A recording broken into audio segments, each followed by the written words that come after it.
যুদ্ধ থামবে নাকি শুরু হবে নতুন সংকট? ইরানের ইউরেনিয়াম নিয়ে বিশ্ব জুড়ে প্রশ্ন। ঐতিহাসিক চুক্তির পরেও বাড়ছে রহস্য।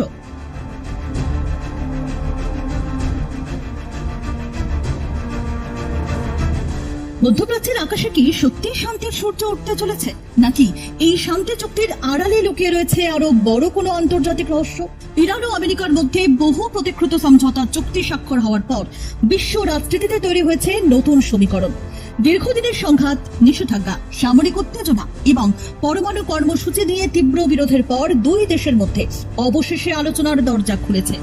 কিন্তু প্রশ্ন একটাই, ইরানের হাতে থাকা সমৃদ্ধ ইউরেনিয়ামের ভবিষ্যৎ কি?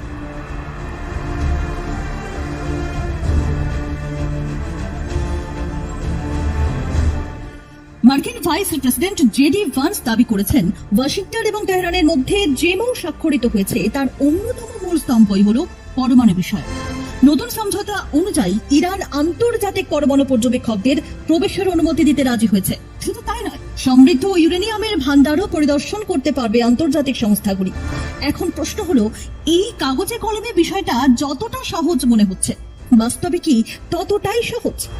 সমৃদ্ধ ইউরেনিয়াম এত সহজে হাতছাড়া করবে ইরান? আন্তর্জাতিক পরমাণু শক্তি সংস্থার তথ্য অনুযায়ী ইরানের কাছে প্রায় 440 কেজি 60% সমৃদ্ধ ইউরেনিয়াম মজুত রয়েছে। কোথায় রয়েছে সেই মজুত? প্রবেশাধিকার পাবে কি পরমাণু পর্যবেক্ষকরা? বিশ্বের বহু কূটনৈতিক বিশ্লেষক মনে করছেন, ইরানের পরমাণু কর্মসূচি ছিল ইরান আমেরিকা বিরোধের কেন্দ্রবিন্দু। আর সেই কর্মসূচি নিয়ে এতটা সহজে কি আপোষ করবে তেহরান? উঠছে প্রশ্ন। চুক্তিতে বলা হয়েছে, ইরান পরমাণু অস্ত্র তৈরি করবে না। একই সঙ্গে 60% সমৃদ্ধ ইউরেনিয়ামের ভবিষ্যৎ নিয়ে আগামী 60 দিনের মধ্যে বিস্তারিত আলোচনা হবে। এই 60% সমৃদ্ধ ইউরেনিয়ামই এখন বিশ্বজুড়ে উদ্বেগের কারণ বিশেষজ্ঞদের মতে এটি পরমাণু অস্ত্র তৈরির জন্য প্রয়োজনীয় মাত্রার খুব কাছাকাছি। ফলে প্রশ্ন উঠছে, ইরান কি সত্যিই তাদের সমস্ত মজুত ইউরেনিয়াম আন্তর্জাতিক পর্যবেক্ষকদের সামনে তুলে ধরবে, নাকি এখনো এমন কোনো গোপন ভান্ডার রয়েছে যার খবর বিশ্বের কাছে অজানা? চুক্তির অন্যান্য গুরুত্বপূর্ণ দিকও যথেষ্ট তাৎপর্যপূর্ণ। হরমুজ প্রণালীর অবরোধ প্রত্যাহার, ইরানের ওপর থেকে নিষেধাজ্ঞা শিথিল করা, বাজেয়াপ্ত অর্থ ফেরত দেওয়া এবং মধ্যপ্রাচ্যে নতুন যুদ্ধ এড়ানোর প্রতিশ্রুতি, সব মিলিয়ে এটি এক ঐতিহাসিক সমঝোতা বলেই মনে করা হচ্ছে। কিন্তু পরমাণু প্রশ্নের সমাধান না হলে এই পুরো চুক্তি কি ঝুলে যেতে পারে?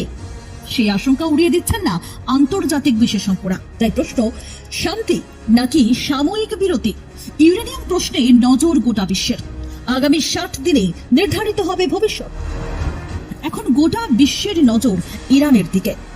এখন প্রশ্ন, পরমাণু পর্যবেক্ষকদের জন্য কি সত্যি খুলে যাবে তেহরানের দরজা, নাকি শান্তি চুক্তির আড়ালে লুকিয়ে রয়েছে আরো গভীর কোনো কূটনৈতিক খেলা?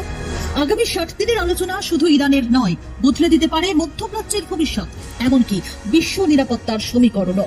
ইরানের ইউরেনিয়াম ভান্ডার নিয়ে রহস্যের পর্দা কবে উঠবে, সেই উত্তর খুঁজছে ওয়াশিংটন, তেল আভিভ, তেহরান এবং গোটা বিশ্ব। আপনার কি মনে হয়, ইরান কি সত্যি পরমাণু কর্মসূচি নিয়ে স্বচ্ছতা দেখাবে, নাকি এই রহস্য আরো গভীর হবে? কমেন্টে মতামত জানান আপনার। আরো লেটেস্ট খবরের আপডেট পেতে এখনই ফলো করুন আমাদের ফেসবুক পেজ অথবা সাবস্ক্রাইব করুন আমাদের ইউটিউব চ্যানেল আর দেখতে থাকুন রাতদিন.in।